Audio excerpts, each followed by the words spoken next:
الحمد لله والصلاة والسلام على رسول الله اما بعد. حدیث نمبر 117. قال حدثنا آدم قال حدثنا شعبة قال حدثنا الحكم قال سمعت سعيد بن جبير عن ابن عباس قال عبداللہ ابن عباس رضی اللہ عنہما بیان فرماتے ہیں بت فی بیت خالتی میمونة بنت الحارث زوج النبی صلی اللہ علیہ وسلم، نبی مکرم صلی اللہ علیہ وسلم کی زوجہ محترمہ اپنی خالہ جان میمونہ بنت حارث کے ہاں ان کے گھر میں ایک مرتبہ میں رات ٹھہرا۔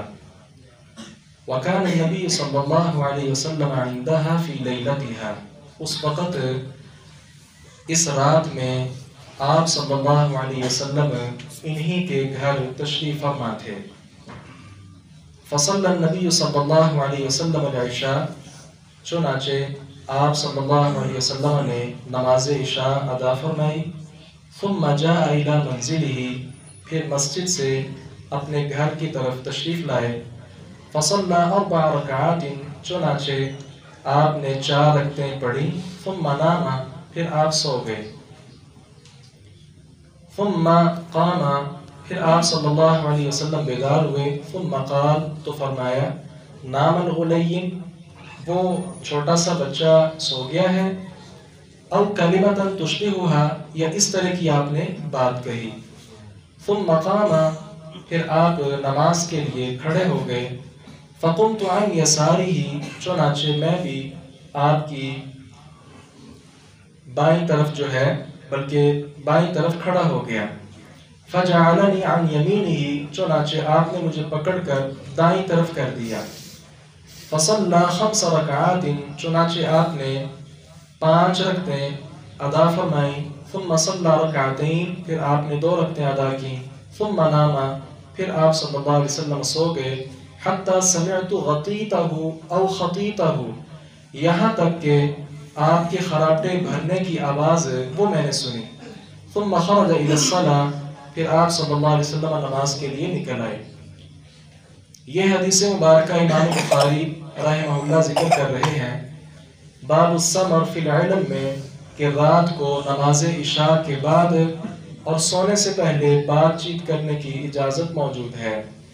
اس حدیث میں باب سے تعلق کے لیے مختلف باتیں اہل علم نے لکھی ہیں، لیکن صاف بات یہ ہے کہ امام بخاری رحمہ اللہ کے ایک بہت زیادہ خوبصورت انداز ہے کہ ایک ہی روایت مختلف کتابوں کے اندر موجود ہوتی ہے، تو امام بخاری طالب علم کی توجہ دلانا چاہتے ہیں دوسری روایت کی طرف، تو یہاں دوسری جگہ ایک اور روایت موجود ہے جس میں ساتھ یہ صراحت بھی موجود ہے کہ میمونہ رضی اللہ عنہ کے پاس آپ صلی اللہ علیہ وسلم جب تشریف لائے ہیں تو آپ کے ساتھ انہوں نے بات چیت بھی کی ہے۔ روایت کے الفاظ کیا ہیں کہ فتحدث رسول اللہ صلی اللہ علیہ وسلم مع اہلہ ساعتا، کچھ دیر آپ صلی اللہ علیہ وسلم نے اپنی اہلیہ محترمہ میری خالہ جان میمونہ رضی اللہ عنہ کے ساتھ بات چیت بھی کی ہے۔ تو اس سے یہ مسئلہ ثابت ہوا کہ بات چیت کرنا نماز عشاء کے بعد سونے سے پہلے یہ جائز ہے۔ اس سے پھر مختلف اور بھی آثار اور روایات ملتی ہیں، جیسا کہ آپ صلی اللہ علیہ وسلم کے ارشاد گرامی دوسری روایت کے اندر موجود ہے، مسند احمد میں بھی اور دیگر کتب احادیث میں موجود ہے کہ آپ صلی اللہ علیہ وسلم، بلکہ انس رضی اللہ عنہ بیان کرتے ہیں کہ نماز عشاء کے بعد آپ نے خطبہ ارشاد فرمایا تھا۔ تو یہاں سے پتہ چلتا ہے کہ نماز عشاء کے بعد درس کا، خطبے کا، تقریر کا انتظام کر لینا، اہتمام کر لینا، اس کے اندر کوئی قباحت نہیں ہے۔ اسی طرح عمر ابن خطاب رضی اللہ عنہ نے بیان کیا، جو بسند صحیح جامع ترمذی میں روایت موجود ہے کہ آپ صلی اللہ علیہ وسلم اور ابو بکر صدیق رضی اللہ عنہ یہ دونوں مل کر مسلمانوں کے کسی اہم مسئلہ پر نماز عشاء کے بعد بات چیت کر لیا کرتے تھے۔ اس طرح صحابہ کرام سے بھی ثابت ہے، جیسا کہ عمر ابن خطاب رضی اللہ عنہ اور ابو موسیٰ اشعری رضی اللہ عنہ کے مابین مذاکرہ فقہ یہ قائم ہوا تھا، یعنی نماز عشاء کے بعد یہ دونوں شروع ہوئے ہیں۔ حافظ ابن حجر رحمہ اللہ نے فتح الباری میں اور بلکہ یہ ابن ابی شیبہ نے اپنی کتاب مصنف کے اندر یہ واقعہ نقل کیا ہے۔ عمر بن خطاب اور ابو موسیٰ اشعری رضی اللہ عنہما ان دونوں نے آپس میں بات چیت کی ہے، فقہ جو ایک فن ہے اور علم ہے اس کے متعلق انہوں نے بات کی اور پوری رات ہی بحث کرتے رہے۔ تو یہاں سے یہ پتہ چلتا ہے کہ پوری رات ہی اگر انسان کسی اہم کام کے اندر گزارنا چاہے تو اس کی اجازت موجود ہے، پابندی نہیں ہے شریعت کی طرف سے کہ نماز عشاء کے بعد سونا ہی سونا ہے۔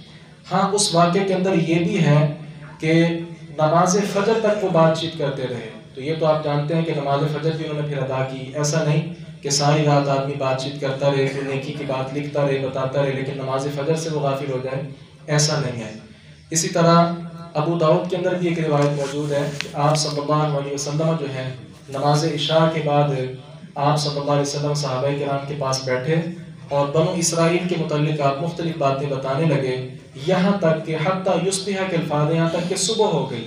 تو نماز فجر کے وقت تک آپ صلی اللہ علیہ وسلم صحابہ کرام کے ساتھ بیٹھے رہے اور بات چیت کرتے رہے۔ تو یہاں سے یہ ثابت ہوتا ہے امام بخاری رحمہ اللہ کا جو دعویٰ ہے ان احادیث کو مد نظر رکھ کر کہ نماز عشاء کے بعد کوئی اہم بات جو ہے دین کے حوالے سے وہ کی جا سکتی ہے، اس میں کوئی قباحت نہیں ہے۔ اللہ تعالیٰ سے دعا ہے باری تعالیٰ ہمیں حق بات کو سمجھنے اور اس پر عمل پیرا ہونے کی توفیق عطا فرمائے۔ وآخر دعوانا الحمد للہ رب العالمین۔